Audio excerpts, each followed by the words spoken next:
Hi there guys, and welcome to another Train Sim 2017 video. Today is part 2 of the Class 31 West Coast Mainline over Shap Civil Engineers Ballast train. So we've just picked up the ballast hoppers from the Shap Summit Quarry. We're in the Shuntneck at the minute. We're just about to take this 31 back down to Carnforth. Eagle-eared viewers amongst you will know that I have upgraded to the Armstrong Powerhouse sound pack, and what amazing difference it does make. Also with the audio on this video, I was very quiet on the last one. That should also be sorted out. It should have been sorted out in a few previous videos as well, so hope you guys noticed that too. Somebody did ask for this even when the second part was coming up this morning, I think it was, and I was like, yeah, I'll try and get it done this afternoon, and I am getting much chance. So that would be Anton Osborne. Yes, part 2 is now. So let's we've picked everything up. We need to head out of here.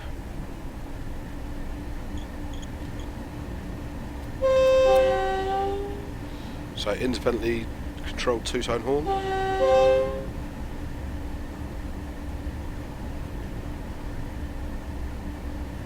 Let's just see where we're going next.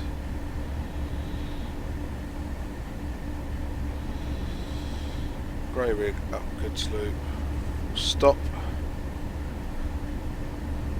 and then Carnforth. So 30 odd miles, a nice little run still.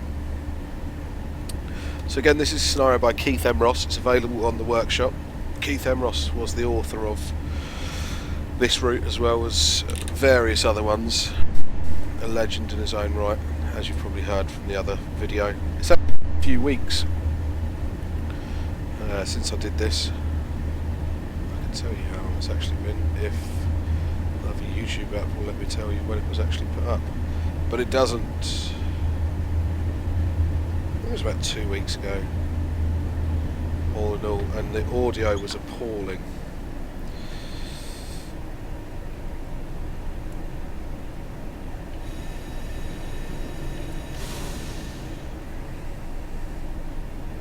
But it should all be sorted by now.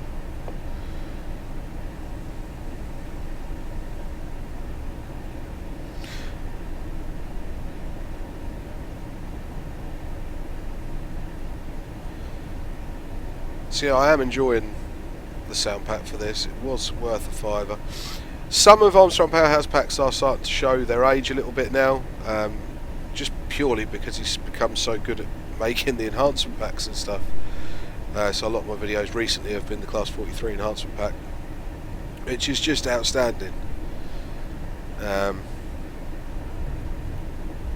I'd love to see some extra functionality put into some of the older packs as well. So maybe it will work its way through them. It's going to be a while until Train Sim World takes off and we get some British content for that. So I think we've still got a good couple of years left of Train Sim like this.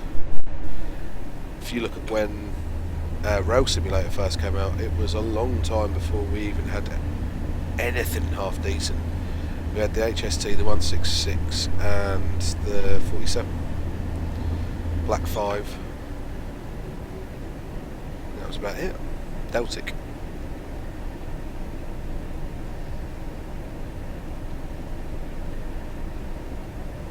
And Mark 2s and Mark 3s. And some Mark 1s actually. Did have Mark 1s as well.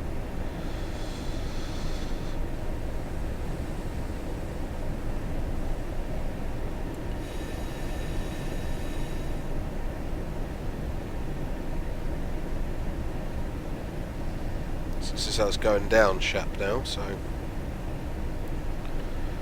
we'll have to watch our speed. So our train's got a 60 limit.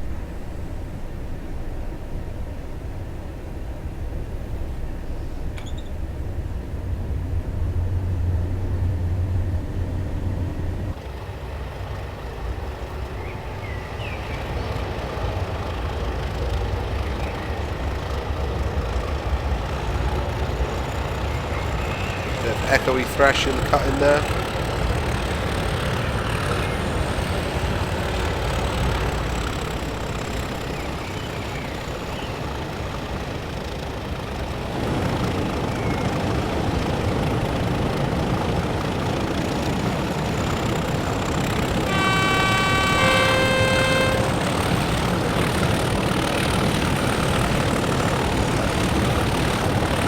definitely does sound. Definitely sounds.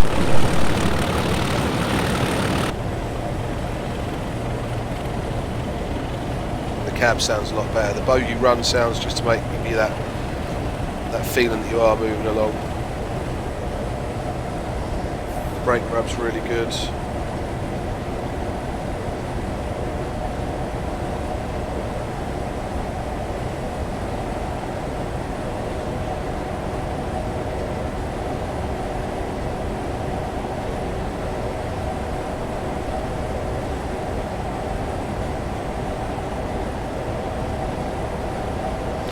Yeah, I'm pleased with it. I can't remember what wagons we actually have in the back here, but there's so we can get that far. I vaguely remember doing this the last time.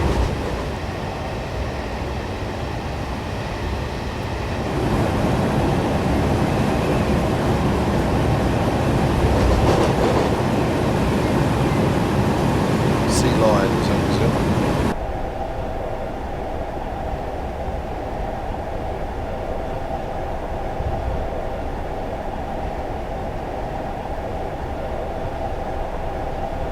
YGBs, sea cows, sea lions. I think they were very similar.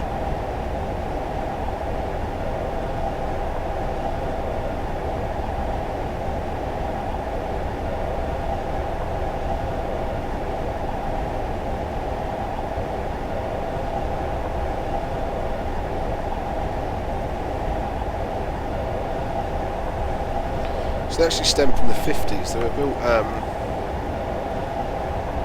Oh god, they were actually built all the way through. So there was the first batch was built in 1954 by Metro Camel. There was a batch in 71 to 74 and 81 to 82.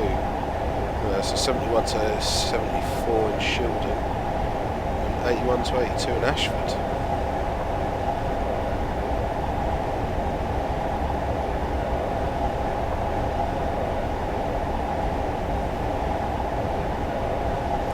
It says here, although seemingly built over an extended period, the basis of this was actually designed by the London and South Western Railway, first introduced in 1903.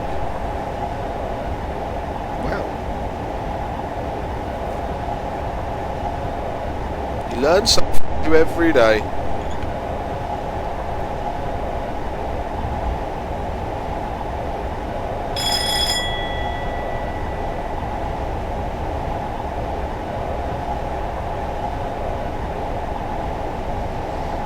See, reading up about wagons was never has really been one of my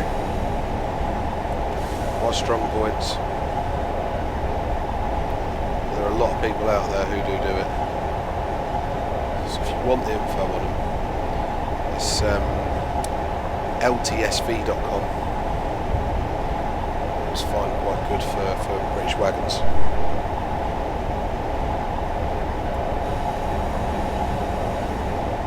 Hear that brake rub.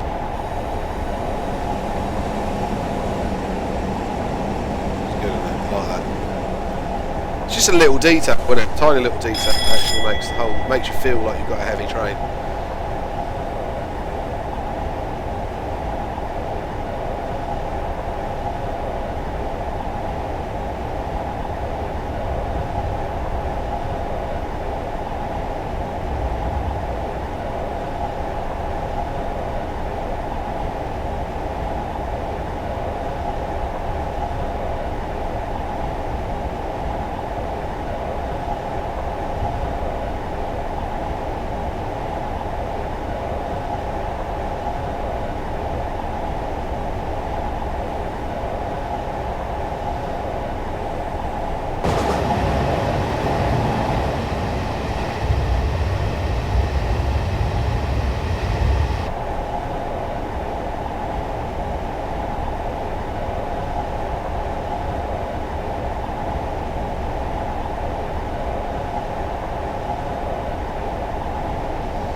So the two-tone grey rail freight set livery these are in is, I think, suits the 31s, especially ones with the nice depot blacks. They'd with petroleum and coal liveries as well.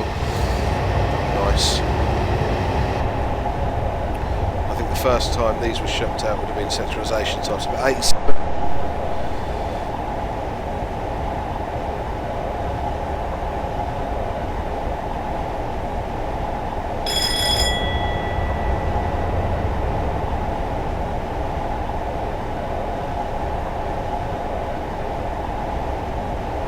it all came under the trainload freight banner, and that was done in 1988. As a section of British Rail responsible for operating unit trains. The division was divided into 4 subsectors based on cargo carried, so like coal, construction, metals and petroleum. And then other wagon load freight was like containers, that was rail freight distribution and things like that.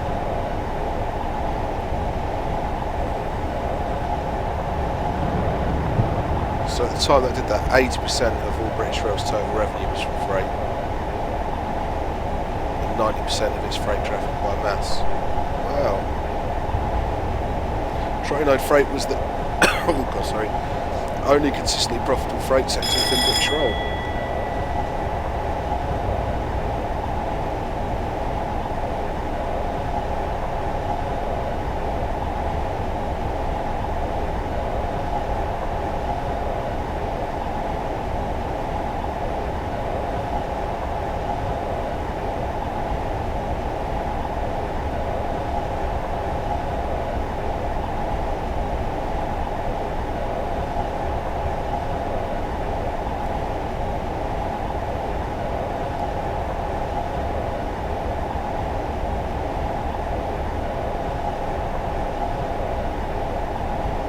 So they only really lasted until '93, and that's when the shadow franchises came out. So that was Trainload.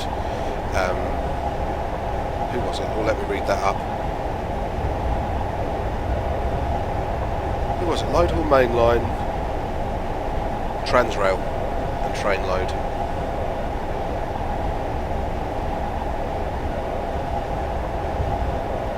Freightliner, wasn't it? So they were the ones that were sort of before privatisation. Oh look, done that little thing where I hit the L again. It's quite an atmospheric cab like that. I like that. So they were the companies that were brought in just before privatisation to sort of make them more sellable, really. Pretty old bit of the route, this, isn't it? Very pretty.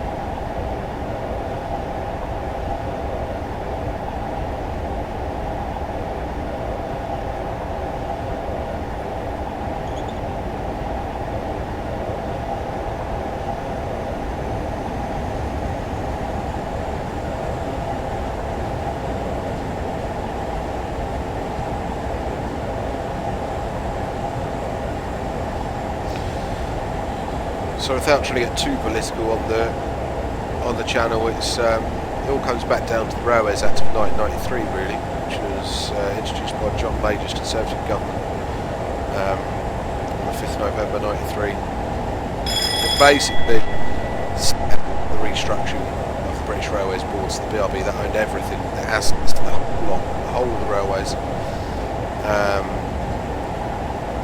It basically did that, opened it up privatisation. That was the start of it.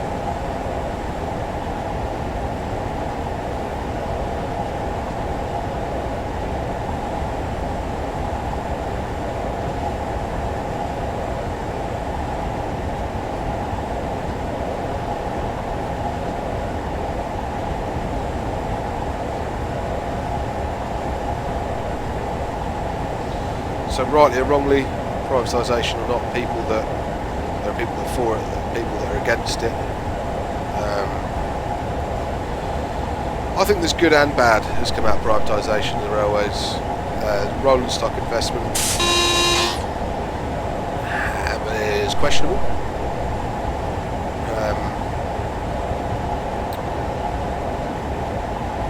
Do I think we would have the rolling stock we have now if it was still publicly owned? I wouldn't think so. Do I think we'd have more? Probably not. Do I think we'd have less? Maybe a few less. I think we'd have probably held on to a few more bits and pieces that we would have. Some orange cars there that I missed.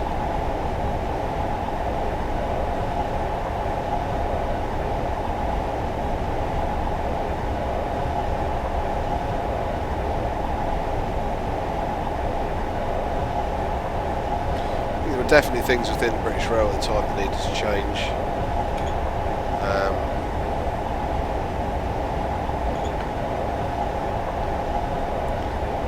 Maybe didn't have to go the way it did. That's all I'll say on that.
Ooh, got a bit of push there from the wagons.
So this, of course, is grey rig, and loads of you that know about my weird fascination with derailments and all sorts will know why grey rig means something to me.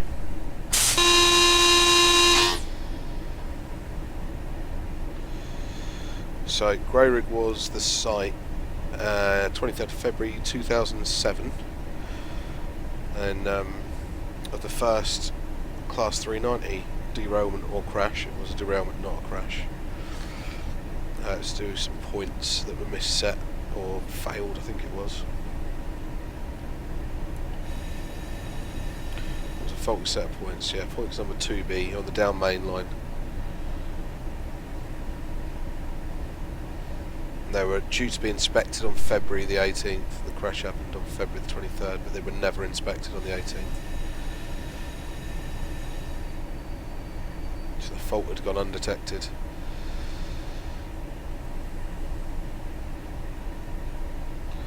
There was actually one death, a lady if I remember, but there was 30 serious and 58 minor.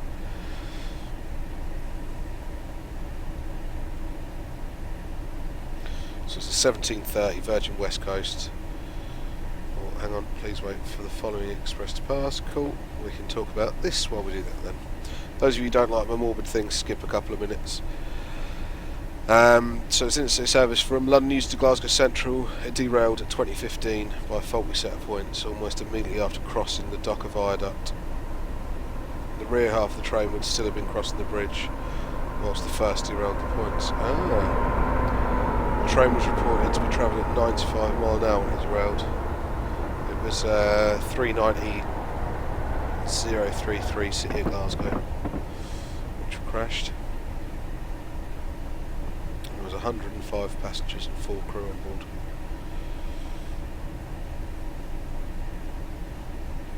So they actually ended up down the embankment, which is a lot of the pictures. If you ever look at the pictures of the grey rig disaster, you'll notice it's quite graphic pictures, really.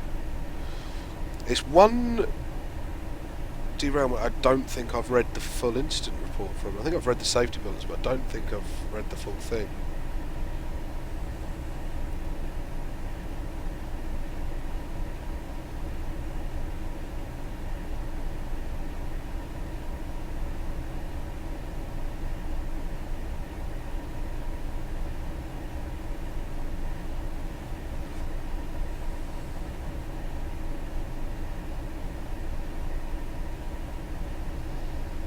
Cool, what are we waiting for?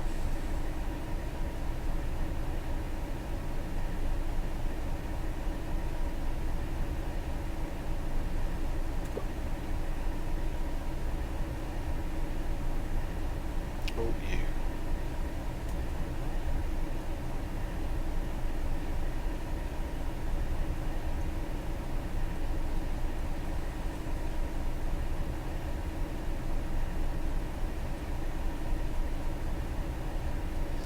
Never actually. There's parts of this route I've never actually been to be fair.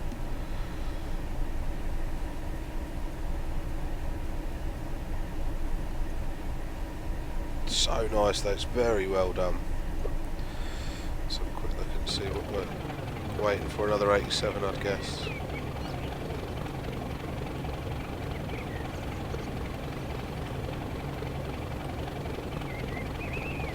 It's just details like this, like these relay boxes and rooms and all that.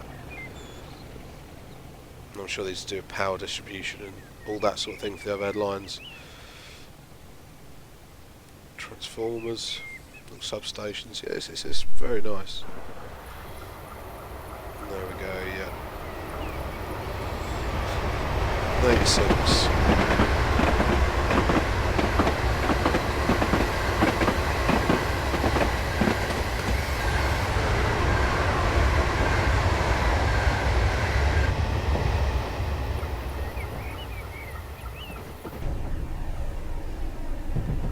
Let's wait for that signal to clear and then we can get going again.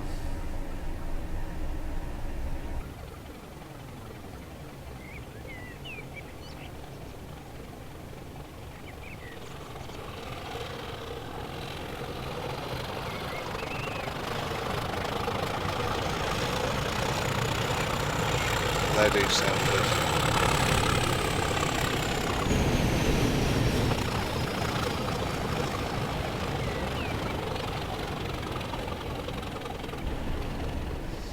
There we go.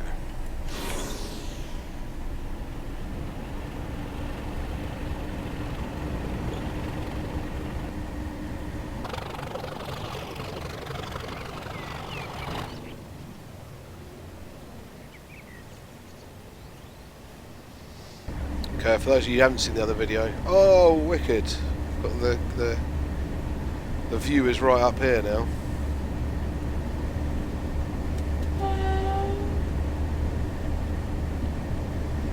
So this is actually a passenger view that's on these wagons.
Let's get some speed up then.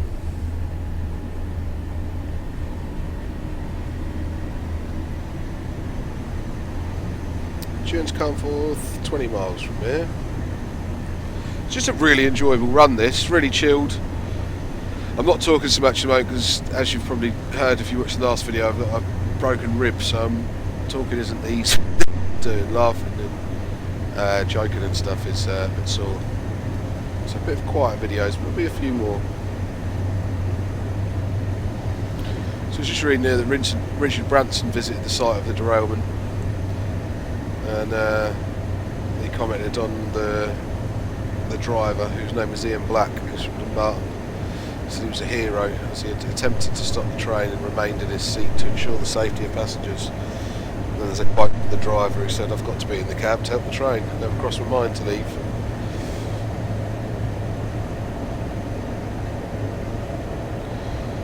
He said Branson also paid tribute to the Pendolino itself, comparing it to a tank. He added also, if the train had been the old stock, then the number of injuries and the mortalities would have been horrendous.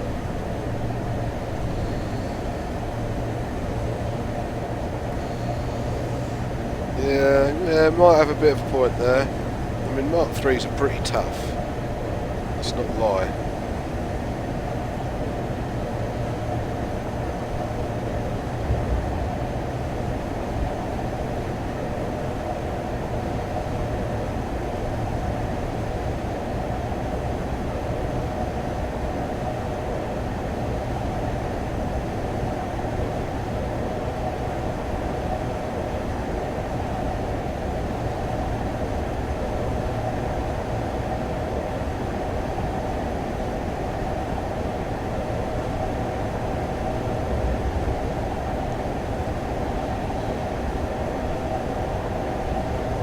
Even looking at Pendolino show, you can say it's pretty strange. Tiny little windows, isn't it? It's like steel tube. They're well aluminium actually, I think.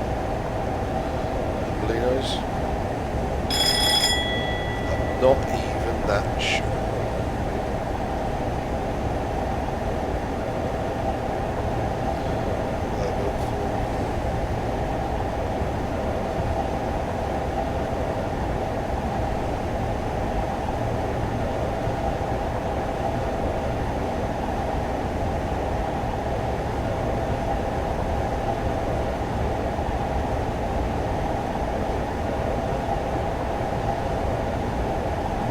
Anyway, I'm not going to get into the Pendolino too much. We've got the 31 to look at today and listen to. I could spend all day going on about the Pendolino and then mixing it up. Right, I'm guessing this is the viaduct it was going on about. So the last of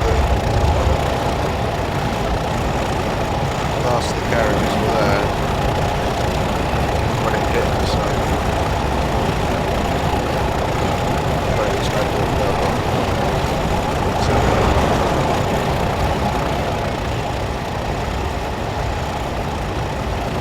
What his actual self would have been, at my guess, around here-ish. 2B, so I'm guessing it was these points here.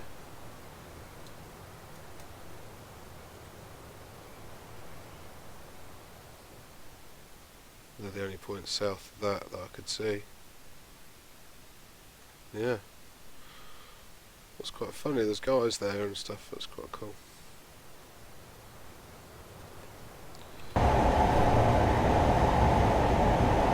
I've decided that I really like the weather that's on this scenario.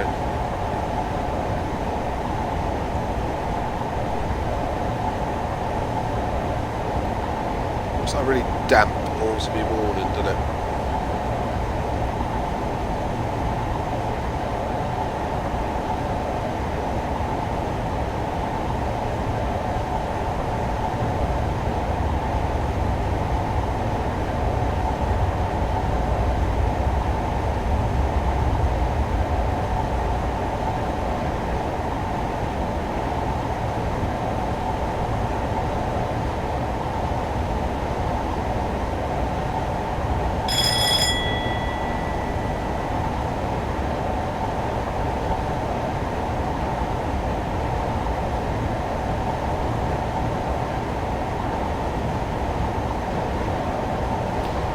realised I'm going way over the speed I should be doing as well.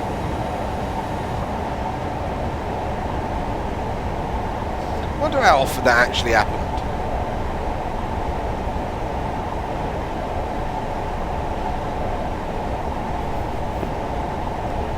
That was probably more common than we'd all like to think.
I'd also like to tell you about a group I discovered on Facebook that had, funnily, the inspiration for today's Class 31 video. It's called British Rail Old School. Just actually trying to get it out now.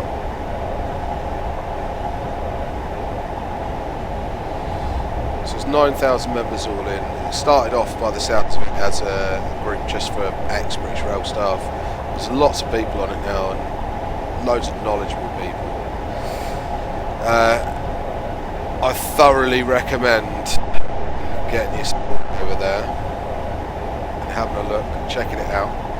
There was a great photo put up this morning. I'm just trying to find it for 231s that had obviously gone through the buffer stops. Seems it was London, one of the London Devils, Cricklewood.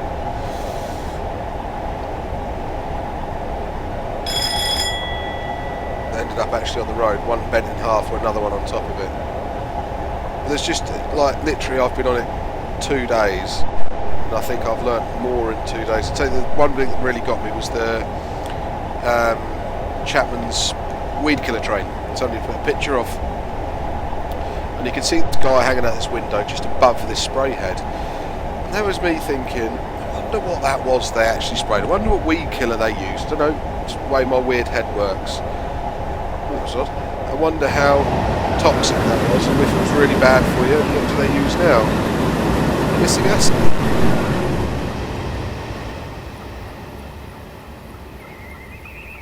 What am I missing there then? God knows. And so I was about to comment on this picture and just say, right, what is it they use? And literally the first 3 comments I got the answer to what I wanted. So I'm talking about a story of when they worked in this past. Was in a loop, and one time they were spotted. One time they were stopped, signal checked in this loop and held while a couple of trains passed, and a couple of the crew from the weed killer train came up to the signal box for a bit, and he'd said, "Is the weed killer they use any good?" Da da da da da. And then a couple of weeks later, his diagrams coming back through, and just past the signal box, I saw they'd slowed right down. There's a guy hanging out a window. and it was a tub of the pounder they used to do it, and I can't remember the name of the stuff now. But it was actually banned in 2004 because it was the most widely found weed killer in drinking water. But just like there's some really cool things like parcel train traffic you never really see much about. There's pictures of brake vans, and then there's like one, so like a guy's put up a picture of just a standard old brake van. He's put humble brake van. Health and safety would have something to say about these days, no doubt. I bet we've all got some stories. And then you literally click on the stories, click on the comments, and it is just full of cracking stories. There was one about putting a detonator down the chimney to wake up the guard who was asleep. There was another guy who started up the stove and had to get out of it because it stank so bad, and then realised somebody had peed in the water burner thing at the back. Just brilliant.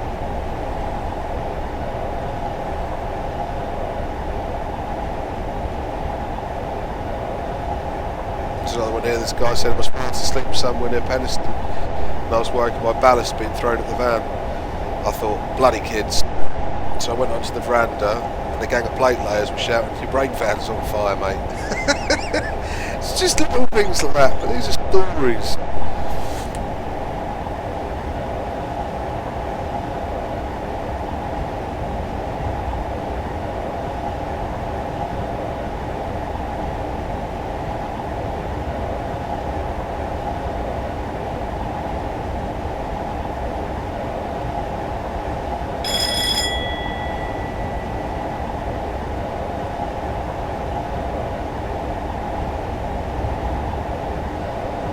Not even talking about brake vans, you get onto the nuclear fast traffic, because they're nuclear fast trains. So you can see where the all leads.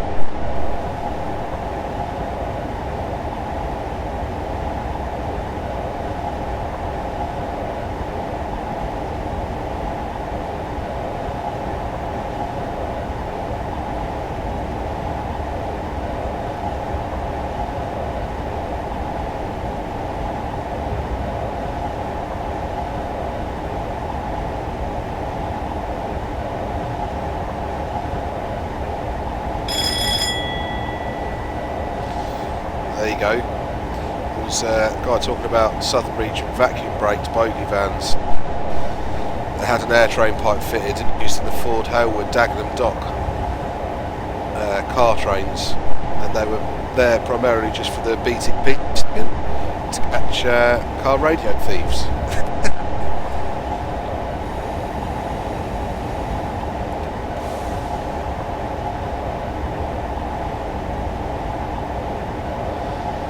Tiny little things.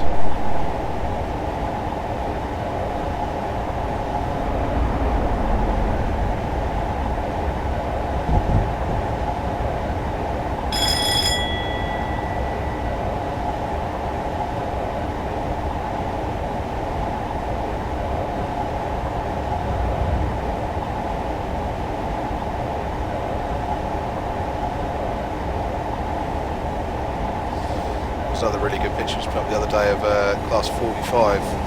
His nose completely crushed into a bridge.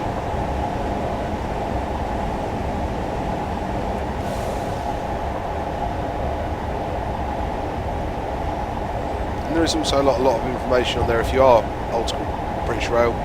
There's people talking about their PSAT cards and privilege cards and what ticket prices you can get for what on privilege stuff. There's a guy asked about Eurostar tickets with a privilege card. So yeah, it's quite cool.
Start getting slowed down soon enough.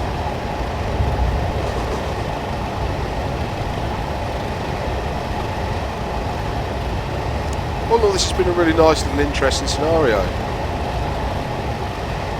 Not something I do very often, if I'm honest. Freight stuff, as you've seen, most of my work's passenger work.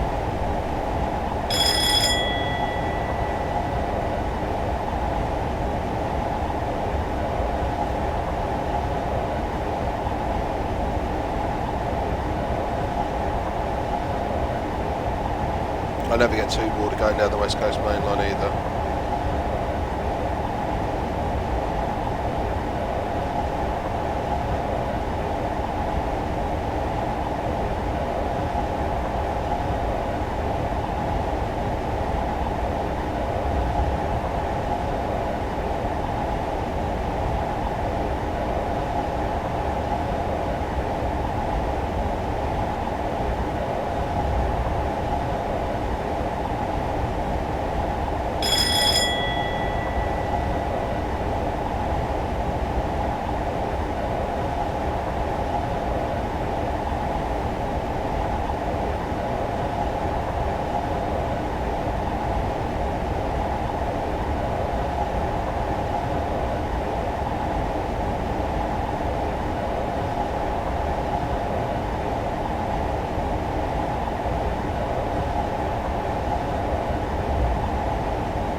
Flashing yellow, excellent. I won't lie, I'm glad I'm coming to the end of this scenario. It's taken me 2 weeks almost to get it done. I've enjoyed it.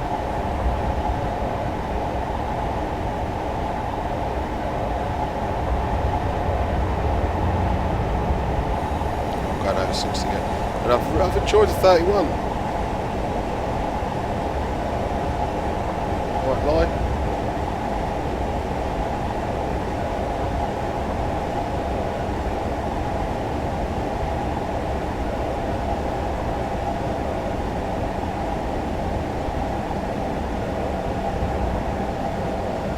It has made me sort of hanker after the 47 and I never thought I'd say that.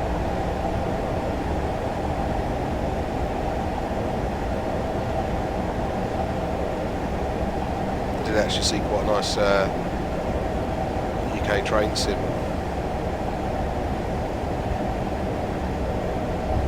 scenario that was class 47 in City Swallow that I thought, oh, well, look at that, but the list of stuff it needed for add-ons was huge.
I hope you guys can hear that brake rub as well as I can in my headphones.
bad with my brakes there. Look.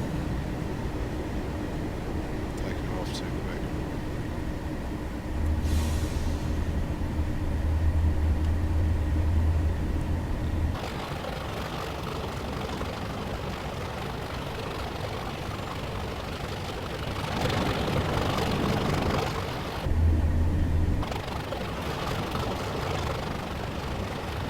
This is too good an opportunity to miss, I think.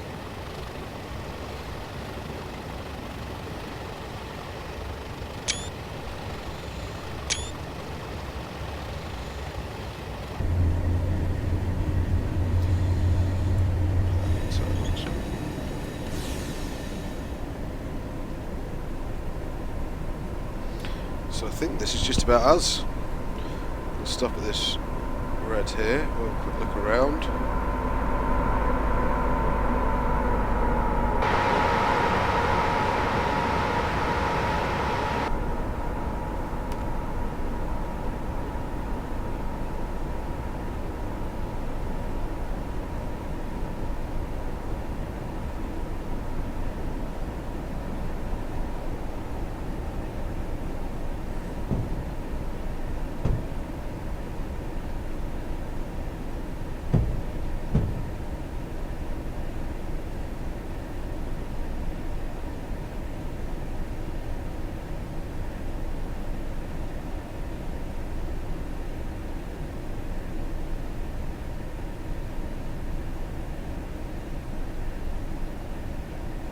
Oh, God.